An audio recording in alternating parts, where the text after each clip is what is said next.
السلام عليكم، أهلا ومرحبا أبناء طلاب الثاني الإعدادي وفيديو جديد. وصلنا ليونت 4 ورك بوك بيج 95. هنحل النهاردة يونت 4 علشان امتحان شهر نوفمبر. تابعوني.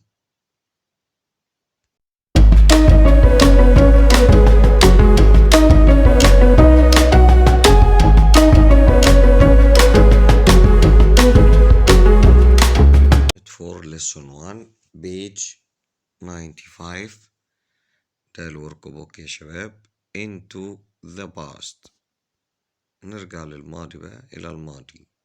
Choose the correct word is number 1. We walked under a big arch before we enter the museum. طبعا اللي هي القنطرة أو القبة اللي احنا شايفينها.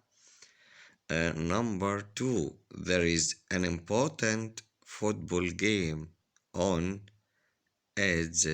أكيد كلكم ساعة ما نشوف الكيورد عندنا فوتبول جيم، لعبة كرة القدم. stadium tonight، أكيد هتكون في الاستاد. طيب الكلمة التانية اللي قبلها ستيتشو اللي هو تمثال طبعا. the correct answer stadium. 3. This building became ruins after an earthquake. أصبح حطام، ruins أو بقايا بعد earthquake اللي هو الزلزال. Question number 2. Answer the question using words from exercise 1. Number 1. At which of the places can you watch a sports match? أي مكان من الأماكن اللي احنا اتكلمنا عنها في exercise 1 ممكن نشاهد فيه مباراة. أكيد stadium، الاستاد. 2.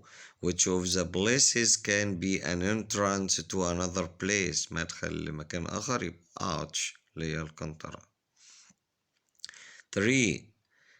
At which of the places do Muslims pray؟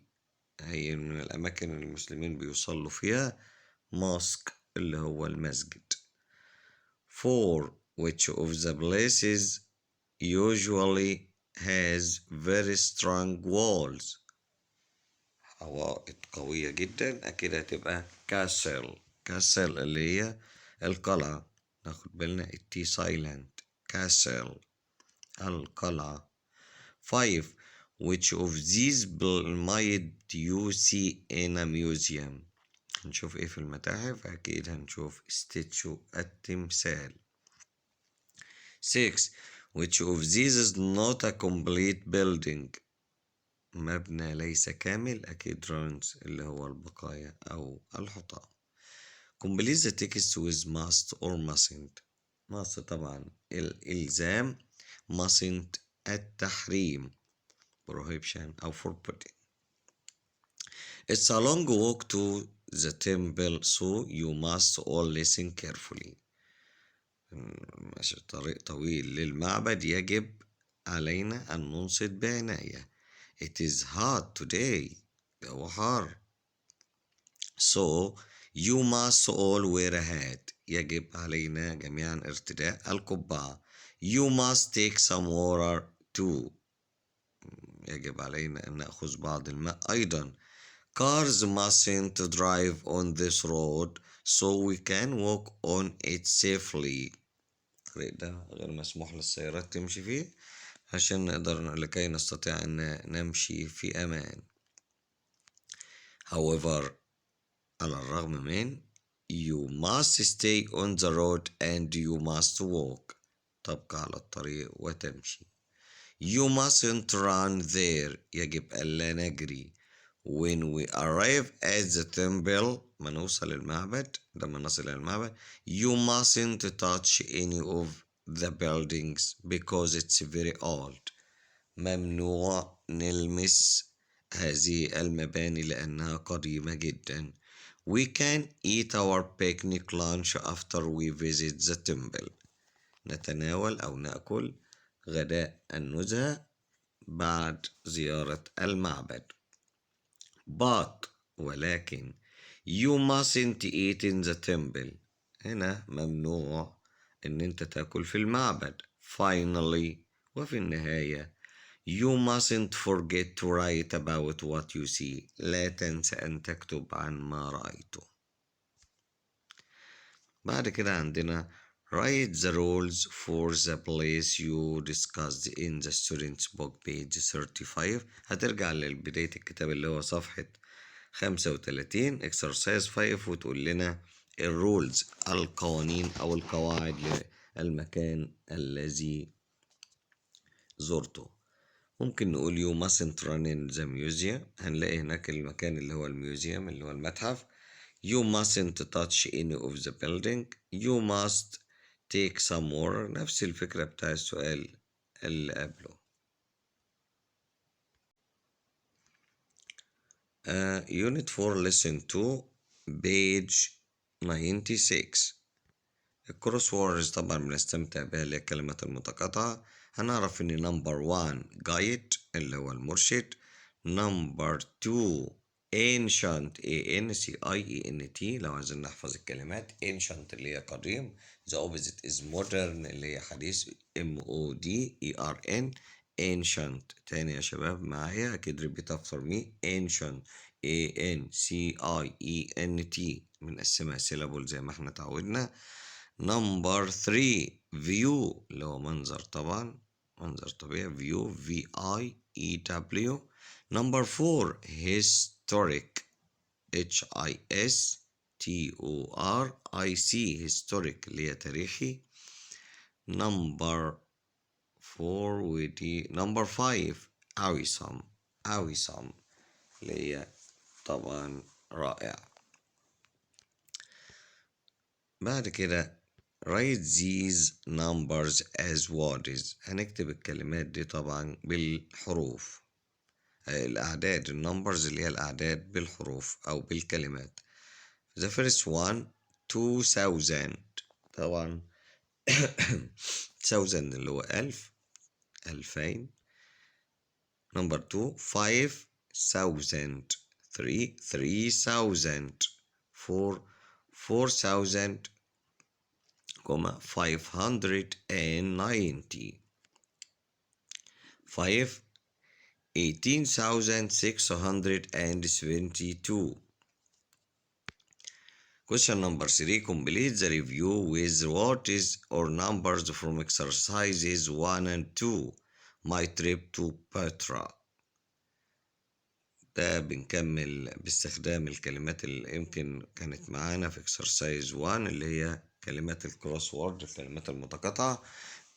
I love historic places like Petra in Jordan. المكان اللي هو بترا اللي موجود في الأردن. شاطن اللي هي الأردن. It dates to around 300 BCE before Christ era. ال P before C Christ ال E era. So it is more than 22,000 years old. You must buy tickets to visit, but when you are inside, you can walk for a long way through the old city, and the views from some of the higher places are awesome, but you must be careful.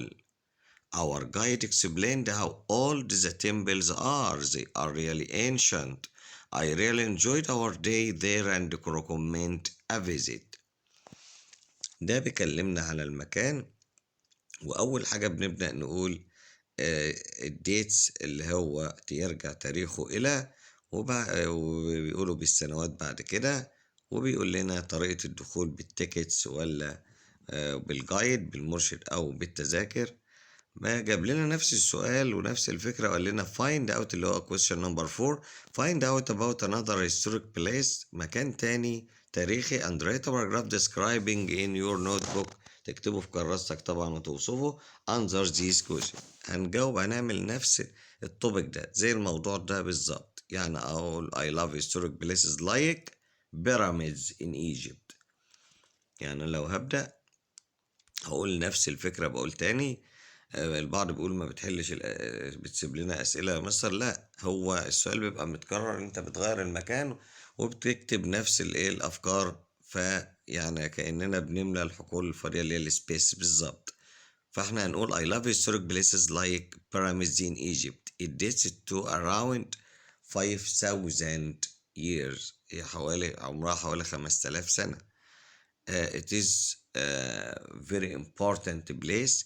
You must buy tickets to visit them. نشتري تذاكر طبعا علشان نزورها. فهو جايب لنا الأسئلة بنجاوب عليها، وأنا قلت لك وبرضو مكتوب بعض الأماكن زي the city of جرش اللي هي مدينة جرش اللي موجودة في جوردن. ده student book في بداية الكتاب، في بداية اليونت كتاب student book page 37 exercise 3. ممكن نكتب الباراجراف ده من بداية اليونت اللي هو في الجزء اللي student book، أو زي ما أنا قلت ممكن نكتب على البيراميدز بنفس الفكرة أو نفس الطريقة. lesson 3 page 97. read and match the words with their meaning. هنوصل كل كلمة بمعناها. the first one دي coins طبعا معروف اللي هي العملات المعدنية. letter D pieces of money made of metal، قطع من الأموال أو النقود مصنوعة من المعدن. 2 figure letter E figure معناها اللي هو شكل طبعا. a model of a person or an animal or sculpture اللي هو المنحوت الأثري. 3 mask طبعا اللي هو القناع. letter F something people wear to cover or protect their face. وجه كان بيجيب معنى الكمامة. البعض بيضع على وجهه هو الشيء الذي يوضع على الوجه لحمايته. 4 necklace معروف اللي هي القلادة أو العقد. طبعا letter C jewelry you wear around your neck. jewelry اللي هي المجوهرات التي ترتديها حول الرقبة. 5 tool letter A اللي هي الأداة a piece of equipment you can use to make or repair things. المعدات التي طبعا تستخدم لتصنيع أو تصليح الأشياء. 6 vase اللي هي vase letter B a pot used for holding flowers اللي هي الفازة اللي بنضع فيها الورود. put the dialogue in the correct order. هنرتب الديالوج طبعا. هنقول الترتيب على طول عشان وقت الفيديو طبعا اللي هو A7 B3 C2 8 اللي هي D E4 5 6. طيب أقول تاني عشان أجيبهم بالترتيب. نمبر 1 G لو احنا هنرتب من تحت زي ما هو بادئ لنا اللي هو تيكت اوفيسر لموظف التذاكر، وكاستمر والحوار بيدور بينه وبين كاستمر اللي هو الزبون. هو هنا بيحجز تذكرة طبعا أو بيقطع تذكرة لدخول الميوزيوم المتحف. يبقى نمبر 1 جي، نمبر 2 سي، نمبر 3 بي، 4 اي، 5 اتش، 6 اف، 7 A. The last one number 8 D. بعد كده بقول لنا listen and check your answer in language. Complete the sentence with the correct form of the verbs in practice. Number 1. When we sat down for a picnic, lots of runners were running through the park. هنا وصلنا لأهم درس جرامر موجود معانا في يونت 4 اللي هو الباست كونتينوس، الماضي المستمر. الماضي المستمر هنا بيجيبوا فيرب to be was or were plus verb plus ing. was أو were وبعدهم الفيرب مضاف له ing. هنلاحظ ان الكيوردز او الكلمات المستخدمة مع هذا الزمن while، بينما as، just as، التلاتة بنستخدمهم the same usage.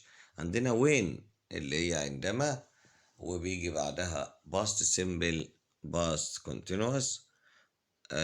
while past continuous ماضي مستمر past simple ماضي بسيط. while past continuous ماضي مستمر past continuous ماضي مستمر برضو، يعني جملتين. while يجي بعدها gerund لو مفيش عندنا subject، لو مفيش فاعل ممكن نجيب بعدها gerund. ده الجرامر هنشوفه من خلال الاكزامبلز اللي عندنا. جاب لنا بعد when we sat باست سيمبل تصريف تاني اهو. الجملة التانية we're running باست continuous ماضي مستمر. as يا شباب هنا كأننا بنقول while as كريم أو while كريم was taking photos، بينما كريم كان يلتقط الصور. ما نسكتش بقى، هنكمل. ايه اللي حصل؟ حاجة حصلت suddenly فجأة. ايه اللي حصل؟ قال لي he lost his phone، فقد تليفونه. lost انا عارف ان كلكم هتقولوا past simple ماضي بسيط لان تصريف تاني. 3 while منى was playing tennis she hurt her arm، بينما كانت تلعب تنس جرحت ذراعها. 4 we saw the castle، رأينا القلعة. while we were traveling to Alexandria.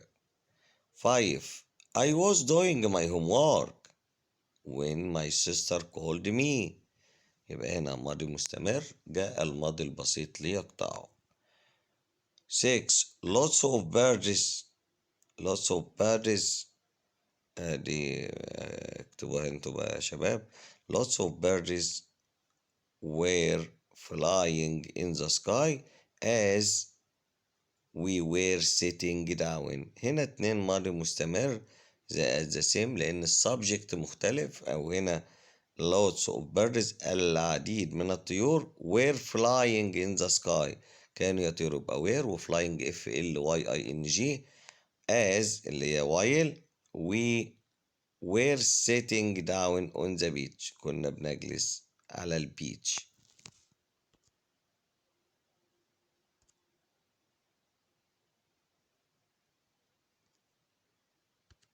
Lesson 4 page 98. Choose the correct word. Number 1 there are more than 2000 objects in the museum.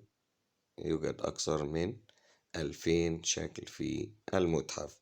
2 this chemical helps to keep away in mosquitoes. طبعا هذه المادة الكيميائية تساعد في إبعاد الناموس.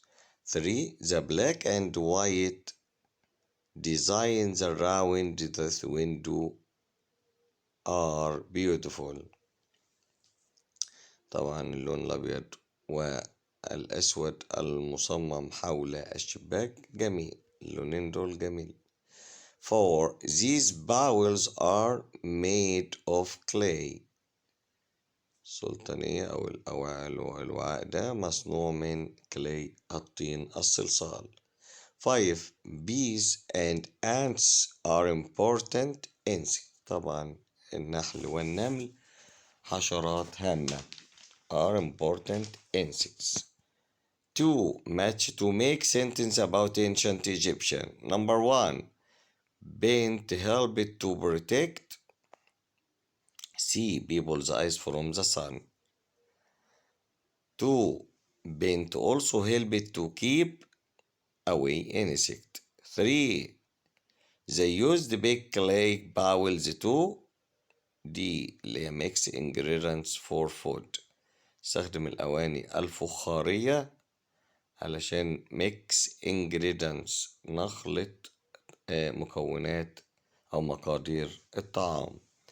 4 some people draw squares. بعض الناس بيرسموا مربعات.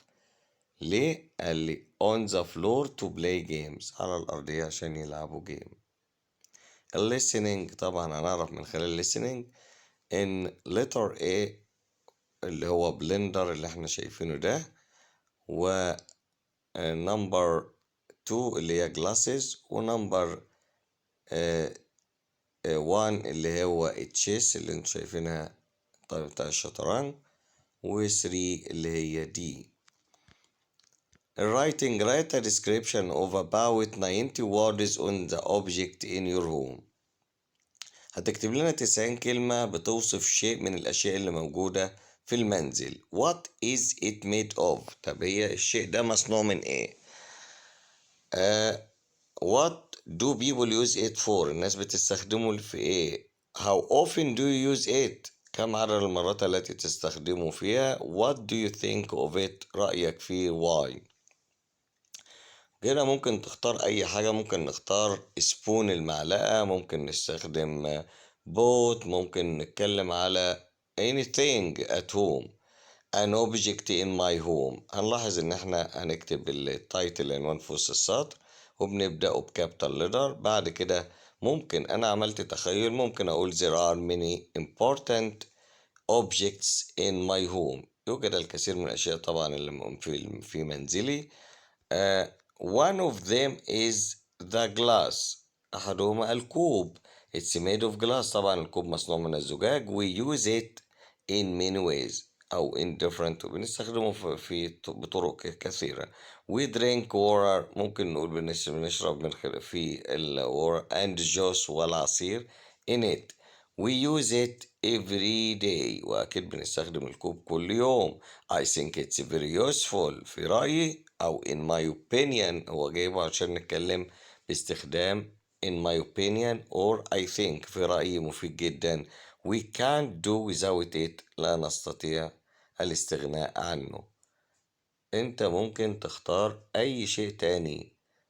زي ما انا قلت اي حاجة في المنزل. ممكن تتكلم على الميرور، ممكن تتكلم على بيت، ممكن تتكلم على anything in the kitchen as you like. Lesson 5 page 100. read and choose the correct answer. السؤال ده مهم جدا يا شباب لأن ممكن يجي في الورقة الامتحانية لشهر 11. Number 1. Ali's uncle works for. يعمل لدى a big oil company in the United Arab Emirates. طبعا بيعمل في شركة بترول كبيرة في الإمارات العربية المتحدة. 2. I love going to historic places such as museum and ancient ruins. historic places طبعا أماكن تاريخية زي ما قلنا قبل كده. 3. Don't play football here or you might damage that car. ممكن تتلف أو تدمر هذه السيارة. 4. Maybe it will rain tomorrow but I'm not sure. maybe يعني احتمال أو ربما. بعد كده بقول لنا read the email and write the missing sentence A to C in the right places. Number 1 is letter C. Number 2 letter B. Number 3 A. هقول بس الجمل لكن هو ده الكوريكت answer. letter A. We can use the water from the lake for the new hotel. وعرفنا إن هي number 3. The hotel will give work to a lot of people. وعرفنا إن هي number 2. This is the time when the hotel will be busy. ده الوقت اللي بيكون مزدحم فيه الفندق. letter number 1. Read the conversation about the email and choose the correct words. بعد ما نقرأ الإيميل هنجاوب على أو نكمل الكونفرسيشن أو الحوار ده. فادي do you think this plan for a new hotel is a good idea باهر؟ باهر قال له I don't think so. لا أعتقد ذلك. ده إعطاء الرأي. It only has jobs for people in the city. فادي I agree ولا I don't agree؟ قال له I don't agree. more tourists. لا أتفق معك. more tourists in the area can help the local people. ممكن يساعدوا المحليين. local اللي هم الناس المحليون. باهر maybe احتمال. but what about the water؟ طب ايه رأيك في المية؟ taking water from the lake will damage the environment. تاخد مية من البحيرة يتلف أو يضر البيئة. فدي I see what you mean. أنا فاهم. هنا see ممكن يجي بمعنى understand اللي هو يفهم. I see what you mean. أنا أفهم ماذا تعني. اللي أنت بتعنيه مين يعني يعني. ومين adjective كصفة بمعنى بخيل. enrich your vocab. أنا عايزك تثري لغتك. هنا بقول له I see what you mean. أفهم ما تعنيه. It's important to protect the environment. من المهم حماية البيئة. رجعنا للlistening والwriting write about tourism. هنا بيقول لنا اكتب عن توريزم. من أجمل الموضوعات اللي ممكن تبدع فيها أو تكتب فيها توريزم السياحة. وهنا ممكن نتكلم عن الجانب الإيجابي ليها، لأن هي لها advantage and disadvantage، مميزات وعيوب. لها pros and cons، برضو مميزات وعيوب. بس احنا على قدراتك هبدأ أتكلم، يعني أنا كاتب جمل سيمبل بسيطة على قدراتك أنت كطالب في تانية إعدادي. ممكن أقول tourism is good for our historic places. مفيدة، good for بمعنى مفيد لأماكننا التاريخية. إزاي؟ I think في رأيي tourists bring a lot of money for أو to our country. أعتقد إن السياح يجلب أو يحضر، بيجيبوا لنا الكثير من الأموال لدولتنا. It provides the chances of work for youth. provide يعني توفر أو تزود فرص chances of work للعمل للشباب. it improves our economy يمكن كلمة جديدة عليكم بس كنت واخدينها في أولى اللي هي home economics اللي هي مادة الاقتصاد المنزلي، بس هنا بنقول هنا it improves our economy، بتحسن اقتصادنا. we have to be friendly. احنا طبعا المفروض نكون friendly to tourists، نكون ودودين مع السياح and help them to enjoy visiting historic places، ونساعدهم لزيارة الأماكن التاريخية. be kind يعني تكون طيب معاهم. ممكن نتكلم على الجانب السلبي بقى اللي هو pollution، التلوث والكلام ده، ولكن انت بتقول كل واحد بيقول I think او in my opinion في رأيي. ما ننساش يا شباب البنكشويت علامات الترقيم والكابيتال لتر والفول ستوب والتنس الزمن نحافظ عليه. كليوباترا's نيدل ده تقرير عن مسلة كليوباترا وترتيبها، جبته كالعادة الإجابة على طول، لأن لو كده علشان وقت الفيديو بقى طويل هناخد اللي يهمنا. نمبر 1 A، نمبر 2 C، نمبر 3 D، نمبر 4 B. كده رتبنا الريبورت أو التقرير ده زي سيرش بحث أو تقرير عن كليوباترا، وكان بيسألني where is كليوباترا نيدل مكانها. how did it get to the country، وصلت دولتنا ازاي. how old is it عمرها. how big is it حجمها. طبعا كل ده اتقال في الريبورت التقرير اللي احنا شايفينه ده. بعد كده بيسألنا الأسئلة، علشان كده أنا ما قريتش التكرار الأسئلة اللي بنجاوبها على طول. what can you see on Cleopatra's needle. we can see beautiful designs. احنا ماذا ترى في مسلة كليوباترا؟ بنشوف designs تصميمات جميلة. who did the ancient Egyptian make it for. صنعوها لمين؟ they made it for pharaoh توتموس اللي هو تحتمس طبعا. the third التالت، 3 شرط دول اللي هو توتموس التالت. 3 why do you think the British needed a special ship for Cleopatra's needle. البريطانيين كانوا محتاجين سفينة كبيرة لمسلة كليوباترا زي need special because it's large and important stone، حجر هام جدا وكبيرة جدا. what nearly happened، ايه اللي حدث تقريبا to the stone in 1877 في 1877. it was nearly lost، فقد أو sank in a storm أو غرق بسبب العاصفة. discuss the question group. do you think it is good that Egyptian monuments like this are in other countries. do you think is it في رأيك برضو هل تعتقد أن من الجيد أن يكون مثل هذه الآثار monuments اللي هي الآثار التحف الأثرية تكون في دول other countries دول أخرى؟ أنا في رأيي I think it's good because other people can see these monuments and they can learn about ancient Egypt. زي know or learn يتعلموا أو يعرفوا our great civilization الحضارة بتاعتنا. أكيد احنا كلنا حافظين كلمة civilization. لو هتقولها أقول لك repeat after me. civilization CIVILI. كده احنا حفظنا أكبر جزء فيها. CIVILI ZA TION. احنا عارفين شان TION الأربع حروف. civilization اللي هي الحضارة. جريت civilization الحضارة العظيمة. بعد كده بيطلب مني تاني رايت ريبورت تقرير. التقرير هو اللي موجود فوق ده زي ما احنا شايفينه. ريبورت كليوباترا نيدل.